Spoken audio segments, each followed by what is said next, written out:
안녕하세요, 성도 여러분. 2024년 새해 첫 안식일입니다.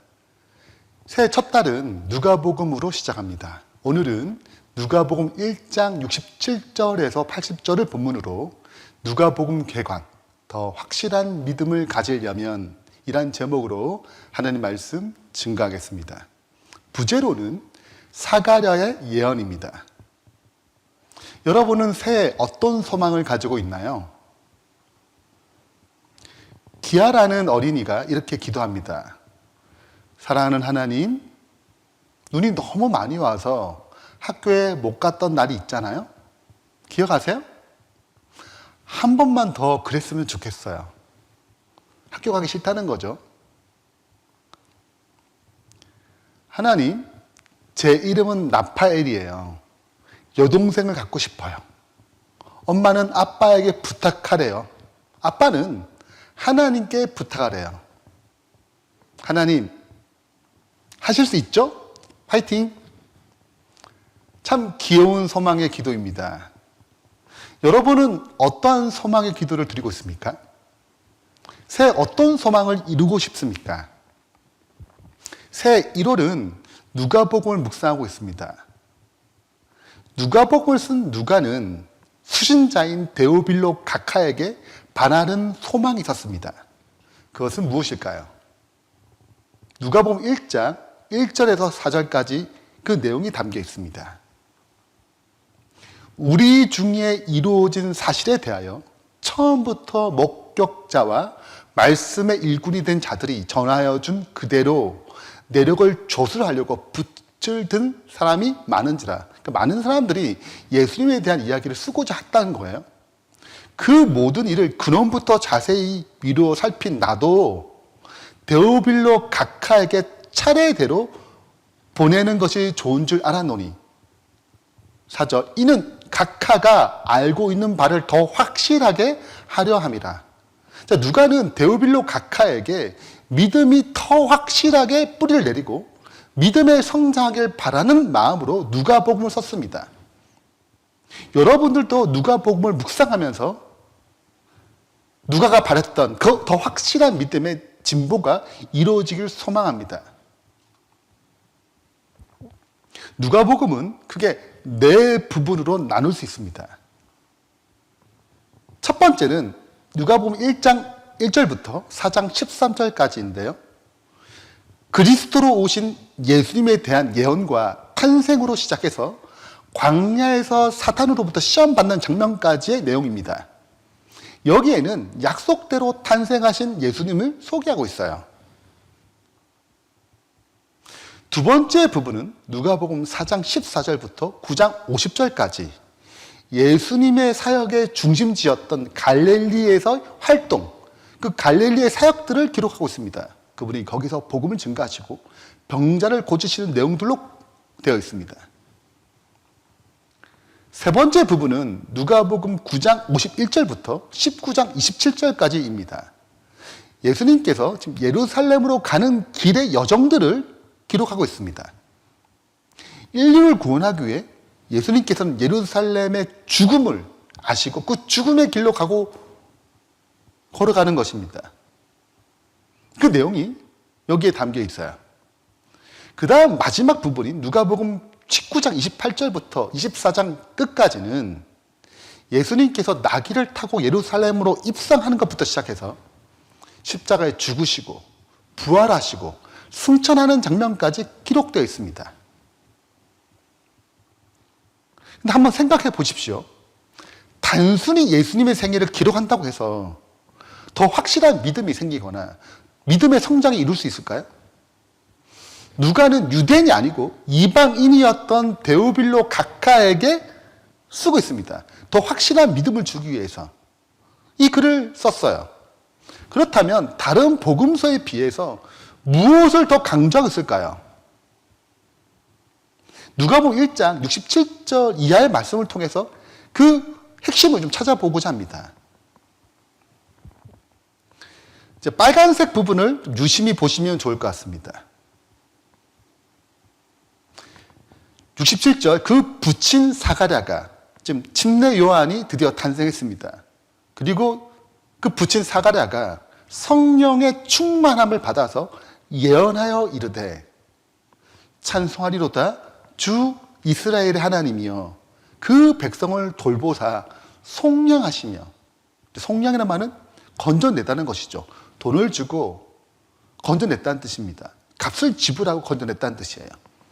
우리를 위하여 구원의 뿔, 그중 다윗의 집에 일으켰으니 구원의 뿔을 다윗의 집안에서 일으켰다는 거예요.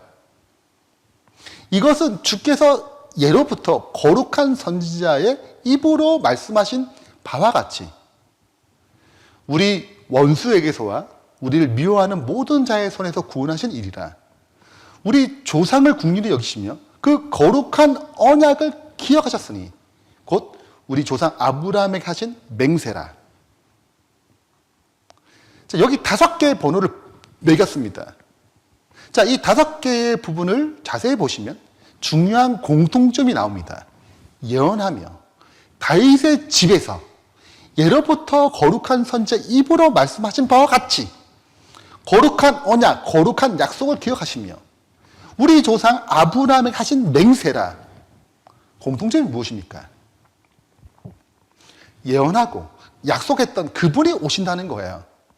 구약 대대로 예언한, 약속한 선지자들에게, 그 믿음의 조상들에게 예언한 바대로 구세주 그분이 오신다는 것입니다. 구약 성경에 기록한 그 예언이, 그 약속이 이루어진다는 것이죠. 예수님을 그냥 믿는 것이 아닙니다. 예언의 성취, 약속의 성취라고 그 성취하신 그분을 믿는다고 강조하는 것입니다. 그러므로 믿음은 더 확실한 믿음, 그러므로 더 확실한 믿음을 가지려면 첫 번째, 말씀에 대한 믿음이 확고해야 합니다. 믿음은 그리스도의 말씀, 그 들음으로 생겨요. 말씀에 대한 의심이 생기면 믿음이 자랄 수 없죠. 그래서 누가는 지금 데오빌로 가카에, 즉 이방인들에게 지금 예수님이란 그분이 구약에 예언된 그 메시아, 그 그리스도라고 증거하는 것입니다. 인류가 타락하자 창세기 3장 15절의 약속대로 여자의 후손, 구세주가 온다고 말씀하십니다. 예언하셨어요. 하나님께서는 그 예언에 따라 인류를 구원하기 위하여 세상에 오신다는 약속을 주셨습니다. 그런데 사탄은 하나님의 구원 역사를 방해하기 위해서 거짓 그리스도, 거짓 하나님, 가짜를 세상에 보낸다는 거예요. 미혹하기 위해서입니다. 자, 그렇다면 나라는 입장에서 누가 진짜고 누가 가짜인지, 누가 참 구세주시고 누가 거짓 그리스도인지 구별할 수 있을까요? 우리에게는 구별할 능력이 없습니다. 만약에 우리에게 구별할 능력이 있다고 한다면, 진리를 알 수 있는 스스로 힘이 있다면 세상에 이렇게 많은 종교가 생겨나지 않았을 것입니다. 기독교에 수많은 교파가 생겨나지 않을 거예요. 우리가 알 수 없기 때문에 수많은 종교가 생겨났고 가짜가 참 많은 것입니다. 우리가 알 수 없기 때문에 하나님께서 직접 참 구주, 참된 진리가 무엇인지 알려주셔야 돼요. 그 방법을 말씀해 주셔야 되는 것입니다.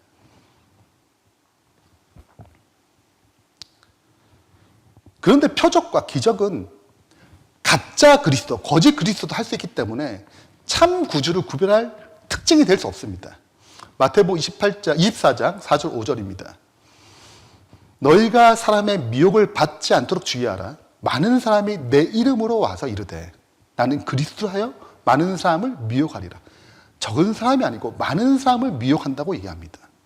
마태복음 24장 24절입니다. 거짓 그리스도들과 거짓 선지자들이 일어나 큰 표적과 기사를 보이어 할 수만 있으면 택하신 자들도 미혹하리라. 그러니까 가짜도 기적 같은 걸 통하여 사람들을 미혹한다는 것입니다. 그러므로 표적과 기적은 참 구주를 구별하는 특징이 되지 못합니다. 그럼 하나님은 어떤 방법을 사용하셔서 진짜로 구별할 수 있도록 하셨을까요? 그 구별하는 방법이 예언입니다. 앞으로 오실 구세주 그리스도를 예언하는 것이죠. 왜냐하면 사탄은 이 예언의 영역을 따라할 수 없습니다. 전지하신 하나님만이 할 수 있는 영역인 것이기 때문에 그렇습니다. 그래서 앞으로 오실 그리스도에 대하여 자세히 어디서 태어날 것인지, 언제쯤 나타나실 것인지, 외모는 어떠한 것인지, 어떤 일을 당할 것인지, 어떤 고난을 경험할 것인지, 어떤 능력이 발휘될 것인지를 자세히 기록한 것입니다. 이 구약에 예언된 그대로 하신 그분이 바로 구주라고 믿게 하는 것이죠. 예수님의 초림에 대한 예언이 몇 개 정도 있을까요? 학자들의 연구에 의하면 332개가 있다고 합니다. 학자마다 차이가 있겠지만 300여 개의 예언이 있다고 얘기해요. 그 예언을 성취한 분이 바로 우리가 믿는 예수 그리스도이십니다. 여기에 대해 예수님이 제자들에게 이렇게 말씀하셨습니다. 요한복음 13장 19절입니다.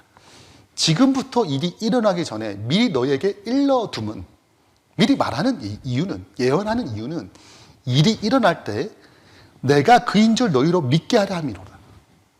14장 29절입니다. 이제 일이 일어나기 전에 너희에게 말한 것은 일이 일어날 때 너희로 믿게 하려 함이라. 자, 예언의 이유가 뭐예요? 믿음을 주기 위해서입니다. 말씀에 대한 믿음을 주기 위해서 그래요. 한 청년이 한 명의 여성을 소개받는다고 생각해 봅시다. 약속 장소에 갔습니다. 여자가 너무 많은 거예요. 그 여자 중에 누가 나의 소개팅 대상인지 알지 못하겠습니다. 겉모습 보기에는. 서로가 다 나 당신 만나러 왔다. 뭐 내가 당신의 소개팅 여자다. 이렇게 서로 얘기한다면 그 중에서 한 명을 어떻게 찾을 수 있을까요? 진짜 한 명을 제외하고는 나머지는 다 거짓말을 하는 것입니다. 어떻게 이 여러 명의 여자 중에 진짜 나의 소개팅 여자를 만날 수 있을까요? 내가 그 여자에 대해서 소개팅 하기 전에 여러 가지 사전의 특징들을 알고 있으면 좋겠죠. 고향이 어딘지, 외모는 어떻게 생겼는지, 어떤 대학에 나왔는지, 뭐 이런저런 많이 알수록 더 쉽게 구별할 수 있을 것입니다.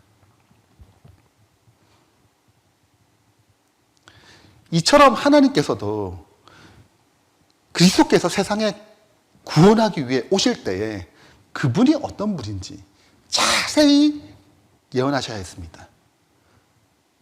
그걸 통하여 참된 구주를 알 수 있도록 하신 것입니다.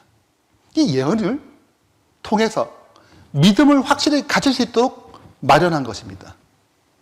베드로는 이 사실에 대해 다음과 같이 기록합니다. 베드로후서 1장 17절부터 19절의 말씀입니다. 지극히 큰 영광 중에 이러한 소리가 그에게 나기를 이는 내 사랑하는 아들이요 내 기뻐하는 자라 하실 때에 그가 하나님 아버지께 존귀와 영광을 받으셨느니라. 이 소리는 우리가 그와 함께 거룩한 산에 있을 때 하늘로부터 난 것을 들은 것이다. 또 우리에게 더 확실한 예언이 있어 어두운 데 비추는 등불 같으니 날이 새어 샛별이 너희 마음에 떠오르기까지 너희가 이것을 주의하는 것이 옳으니라. 베드로는 지금 변화산에서 예수님이 변화되는 모습, 그것을 지금 상기하고 있습니다. 기억하고 있어요. 그런데 예수님이 그 변화산에서 이전에 가졌던 영광처럼 변화된 그 경험이 구약에 예언된 말씀을 통해서 믿음을 갖는 것보다 더 확실한 믿음이라고 말하지 않았습니다. 더 확실한 믿음은 말씀을 통하여 예언이 성취된 것, 예언된 말씀, 그것이 더 확실한 믿음을 준다고 강조하고 있는 거예요. 베드로의 생애를 생각해 보십시오. 제 아들의 생애를 생각해 보세요. 베드로와 요한과 야고보가 그 변화산에서 변화되는 모습을 다 보았습니다. 확신을 가졌을 거예요. 그분이 진짜 메시아구나 이렇게 생각을 했을 것입니다. 그러나 예수님이 십자가에 달려 돌아가셨을 때 모두 다 배신했습니다.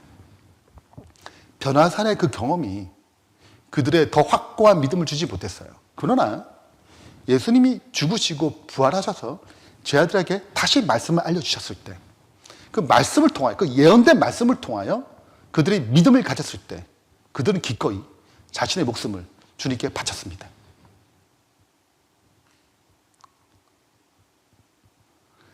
누가복음 24장 26절, 27절입니다. 그리스도가 이런 고난을 받고 자기 영광에 들어갈 것이 아니냐 하시고 이에 모세와 모든 선지의 글로 시작하여 모든 성경에 쓴 바 자기에 관한 것을 자세히 설명하시니라. 즉 구약이란 성경을 통하여 예언된 자기에 대한 예언을 자세히 설명하셨습니다. 누가복음 24장 44절 45절입니다. 내가 너희와 함께 있을 때 너에게 말한 바 곧 모세의 율법과 선지의 글과 시편의 나를 가리켜 기록된 모든 것이 이루어져야 하리라 한 말이 이것이라 하시고, 네, 저희 마음을 열어 성경을 깨닫게 하시고, 여기서 강조하는 것이 무엇입니까? 제 아들에게 무엇을 가르쳤습니까? 구약에 예언된 그분이 바로 자기임을, 그 예언의 성취임을 알려주셨습니다. 즉 하나님께서 구약 성경을 통해 예언을 통해 약속을 통하여 신약에 오실 예수 그리스도, 즉 구주를 알 수 있도록, 참 하나님을 알 수 있도록 미리 준비하신 것입니다. 그래서 다른 종교의 경전과 달리 성경의 독특한 특징, 기독교의 경전의 독특한 특징은 구약과 신약으로 나눠져 있다는 것입니다. 그것은 예언과 성취라는 관점에서 나눠진 거예요. 구약과 신약이 기록되도록 그렇게 만드신 예언과 성취, 이런 방식으로 기록된 이유가 무엇입니까? 바로 말씀에 대한 확고한 믿음을 주시기 위해서 그렇습니다. 다시 정리하자면 더 확실한 믿음을 가지려면 말씀에 대한 그 믿음이 확고해야 합니다. 말씀을 접할 때 말씀에 대한 믿음이 흔들리고 있습니까? 혹 의심이 생기나요? 하나님과 같이 그 말씀도 그분의 계시로 기록됐기 때문에 인간의 지성으로는 완전히 이해될 수 없습니다. 인간의 지성으로 이해하지 못한다고 해서 하나님의 말씀을 의심해서는 안 됩니다. 믿을 수 있는 수많은 확실한 증거를 주셨기 때문에 그렇습니다. 그러므로 이 말씀에 대한 확고한 믿음이 형성된다면 우리는 두 번째 단계로 더 분명히 들어갈 수 있습니다. 그 두 번째 과정이 무엇이냐면 믿음의 체험을 지속적으로 하는 것입니다.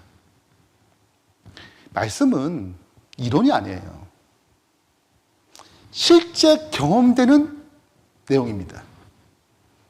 그래서 말씀을 믿음으로 받아들이면 반드시 체험하도록 되어 있습니다. 그것이 반복적으로 일어나야 돼요. 믿음의 성장이 일어나려면 그렇습니다. 자, 누가복음 1장 69절입니다. 빨간색 부분으로 강조한 부분들을 자세히 유의해서 보길 바랍니다. 우리를 위하여 구원의 뿔을 그 다윗의 집에 일으켰으니, 자, 여기서 뿔 나오면 구원의 뿔이란 짐승에게 달린 뿔이죠. 짐승에서 뿔은 권능과 힘을 얘기합니다. 이처럼 구원의 뿔이란 우리를 구원하기에 넉넉한 힘과 충분한 능력을 가졌다는 의미를 내포하고 있습니다. 즉 우리를 구원하기에 넉넉한 권능을 가진 그 메시아가 오신다는 것이죠. 71절, 우리 원수에게서, 우리를 미워하는 모든 자에게서 손에서 구원하신 일이라. 우리의 원수의 손에서 건지심을 받고, 여기서 원수는 사탄을 말하고 죄의 세력을 말합니다. 여기서 그 메시아가, 그 그리스도가 우리를 그 죄로부터, 사탄의 세력으로부터 건져내시고 구원하신다는 것입니다. 75절입니다. 종신토록 주의 앞에서 성결과 의로 두려움 없이 섬기게 하리라. 구원을 받으면 성결과 의로 두려움 없이 주님 앞에서 섬기는, 다시 교통하게 되는 놀라운 은혜가 있다고 얘기합니다. 그 죄사함으로 말미암아 구원을 알게 하리니, 죄사함이 무엇인지, 그 죄사함 얻는 구원이 어떤 것인지 경험하게 해준다는 것입니다. 이는 우리 하나님의 국률로 일어납니다. 이 모든 구원의 과정이 하나님의 국률, 하나님의 사랑 때문에 일어났다는 거 얘기합니다. 이로써 돕는 해가 위로부터 우리에게 임하여 성경에서 해는 하나님을 가리킵니다. 하나님의 상식적 표현이에요. 그 해가 그 치료하는 광선이 어둠과 죽음의 그늘에 앉은 우리에게 비추어서 생명을 넣는 것입니다. 평강의 길로 인도하는 것입니다. 구원의 길로 인도하는 것입니다. 이것은 이론이 아니에요. 그냥 쓰는 글이 아닙니다. 이 모든 것이 하나님이 이루신 실제라는 것입니다. 성결과 의, 두려움 없이 하나님 앞에 서는 것, 제삼 얻는 구원, 죽음과 어둠의 근심으로부터 해방되는 것, 평강을 누리는 것, 이것은 이론이 아니고 예수님을 통해서 체험되는 구원의 실제적인 사실입니다. 팩트인 거죠. 그런데 신앙이 이론에 머물고 경험되지 않을 때 믿음의 성장은 일어나지 않습니다. 성경이 아무리 1권부터 66권까지 다 외우고 잘 안다고 하더라도 그 지식으로는 한계가 있습니다. 반드시 경험으로 이루어져야 돼요. 말씀이 꿀처럼 달 때 그게 사실입니다. 그걸 경험해야지 그게 진짜인 줄 알아요. 더 확실한 믿음으로 성장하려면 반드시 말씀을 경험해야 합니다. 믿음으로 체험해야 하는 것입니다. 한 학생이 이런 말을 했어요. 하나님, 저를 사랑하는 거 알아요. 그런데 그것은, 그 하나님 나를 사랑한다는 그것은 저에게 큰 위로가 되지 못해요. 저는 제 친구들이 저를 인정해주고 사랑해주길 바라요. 자, 이 학생의 이 대답을 생각해 보세요. 하나님의 사랑은 그에게 실제적이지 않습니다. 그러니까 추상적인 이론일 뿐이에요. 하나님을 안다고 하지만 알지 못하는 것입니다. 친구들의 인정과 사랑이 더 실제적인 것이죠. 우리는 어떠합니까? 하나님이 이렇게 실제적입니까? 우리의 삶에 영향을 주나요? 우리는 다윗과 골리앗 이야기를 합니다. 다윗이 골리앗과 싸움에 승리하면서 그 하나님은 실제적인 하나님이었어요. 그 하나님이 이기게 하신다고 믿었습니다. 그 하나님은 추상적인 하나님이 아니고 실제적인 하나님이었어요. 사울 왕의 핍박과 압제가 있었습니다. 그럼에도 불구하고 그가 인내하며 견딜 수 있는 이유가 무엇이었습니까? 하나님의 사랑이 그에게, 다윗에게 실제적이기 때문에 견딜 수 있었습니다. 그 위대한 왕이 될 수 있었던 중요한 이유가 무엇입니까? 바로 그 하나님이, 그 사랑이, 그 능력이 실제적이었기 때문에 그렇습니다. 하나님 그에게 그 무엇보다도 생생하신 실제적인 하나님이셨습니다. 추상적이거나 이론적인 분과 거리가 멀었습니다. 우리가 하나님 안다고 할 때 그 하나님은 진짜 실제적입니까? 아니면 추상적인 의견일 뿐입니까? 시대소망 309페이지에 이렇게 기록하고 있습니다.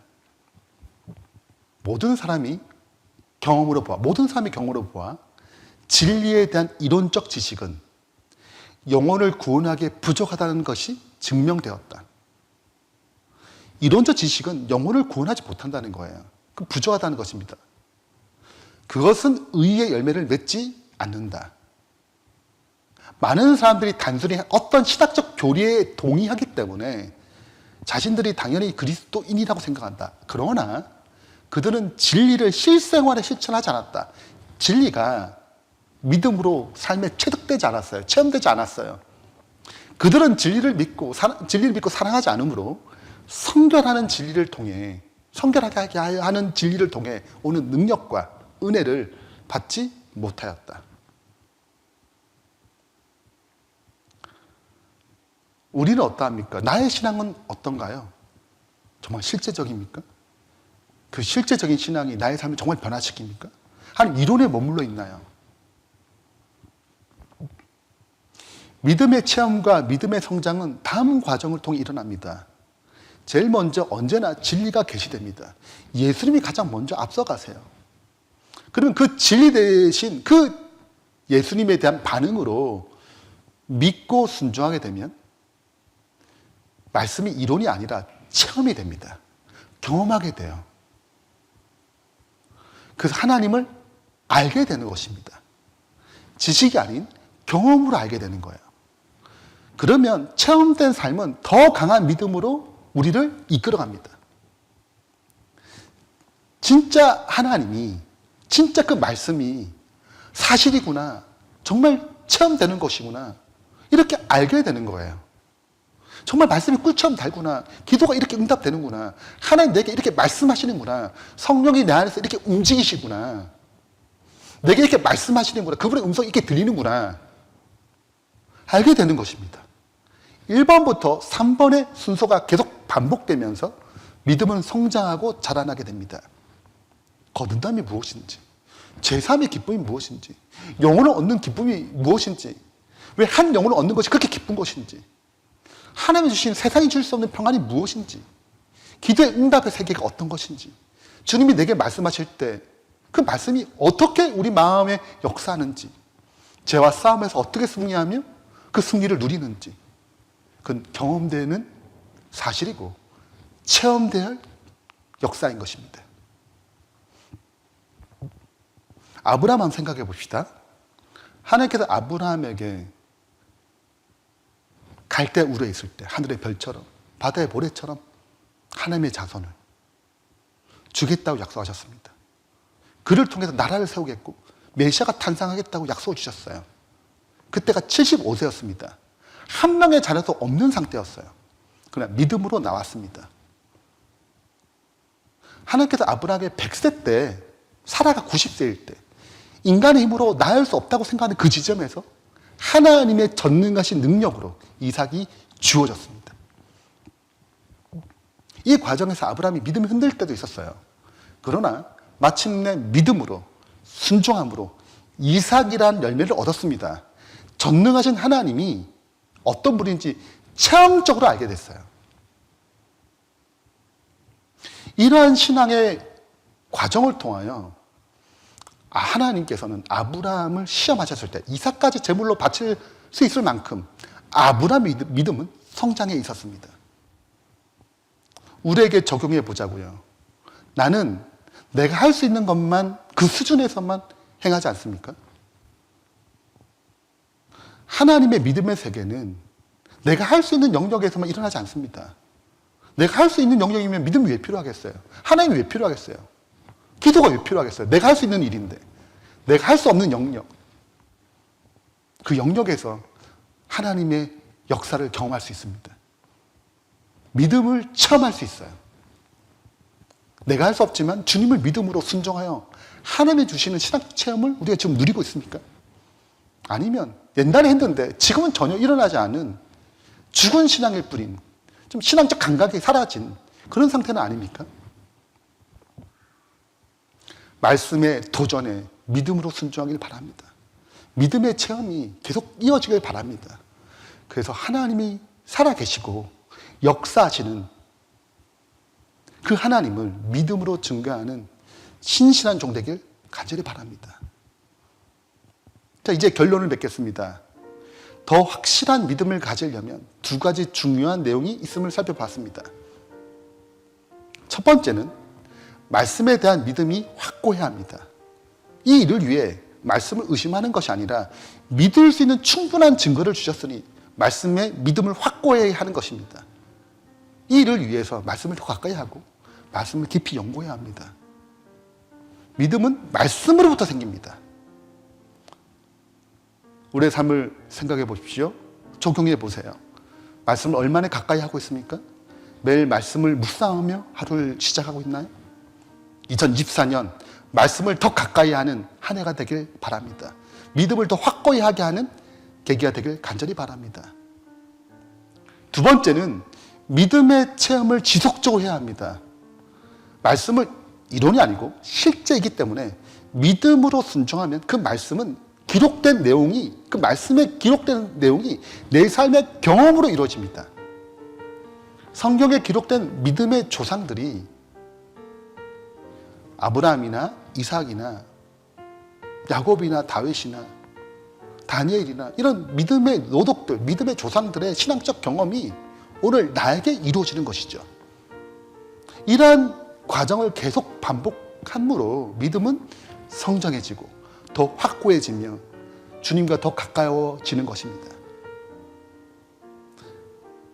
오늘 믿음으로 순종해야 할 말씀이 있습니까? 회피하지 말고 믿음으로 순종하길 바랍니다. 믿음의 진보가 무엇인지 체험하게 될 것입니다. 하나님이 얼마나 실제적인 분인지 경험으로 알게 될 것입니다.